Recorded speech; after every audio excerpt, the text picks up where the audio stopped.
Un couple aperçoit à 2 reprises 3 objets triangulaires survolant la route à quelques mètres du sol. Depuis, cette histoire ne cesse de passionner les ufologues du secteur.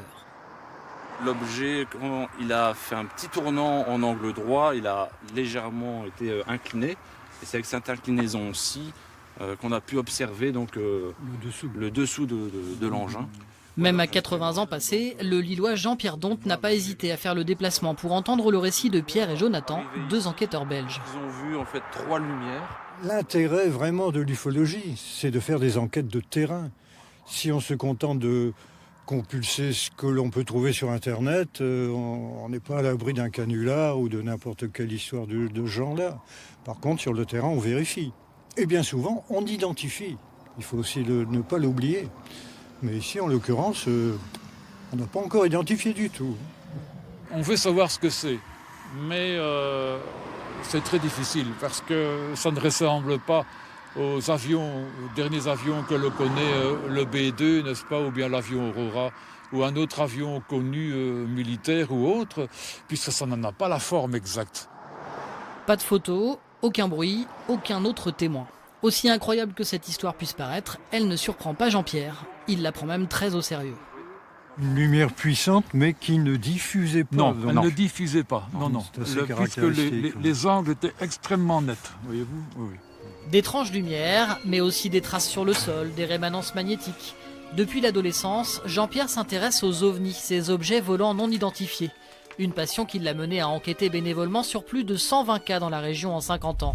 Il est même devenu une référence en la matière. Être contre ces projets, mais si vous essayez d'imaginer un seul instant que l'hypothèse OVNI repose effectivement sur une intrusion extraterrestre, ce n'est qu'une idée, ça n'est absolument pas une certitude. Mais si on essayait un instant d'y penser, ne croyez-vous pas que c'est quelque chose qui serait très intéressant à approfondir, parce que la vie que l'on cherche très loin, et si effectivement elle nous touchait d'infiniment plus près. Beaucoup considèrent que l'histoire de l'ufologie commence officiellement en 1947. Pourtant, en cherchant dans les actes de baptême et les écrits anciens, Jean-Pierre a trouvé trace de phénomènes s'apparentant au cas OVNI contemporain. Amiens dans la Somme. Et qu'est-ce qui s'était passé? Alors ça s'est passé un vendredi 8 janvier 1706. Il commençait à apparaître dans cette ville et dans les villages circonvoisins depuis les 7 heures du soir jusque pendant la nuit de grandes illuminations. Et il y a 500 ans, ça pouvait pas être de la pollution lumineuse, ça pouvait pas être des avions. Ça pouvait difficilement être des drones ou des retombées de vaisseaux spatiaux. Effectivement, ça reste non identifié dans les médias.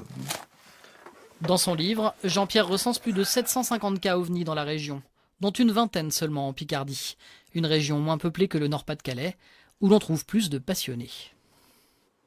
Ce sont des régions où il y a des enquêteurs, des gens comme nous qui s'organisent en petits groupements et qui investissent, qui cherchent les cas qui sont connus. Et lorsque les témoins voient quelque chose de bizarre et qu'ils ne savent pas où s'adresser, le cas reste lettre morte. Au sein du groupement qu'il a fondé, les Rencontres ufologiques du Nord, Jean-Pierre et une vingtaine d'autres enquêteurs font état chaque année de 5 à 6 phénomènes ovnis intéressants dans la région. Mais qui sont ces enquêteurs et quel est leur rôle? Rendez-vous dans le prochain épisode entre Guillaucourt et Vincennes pour un nouveau voyage.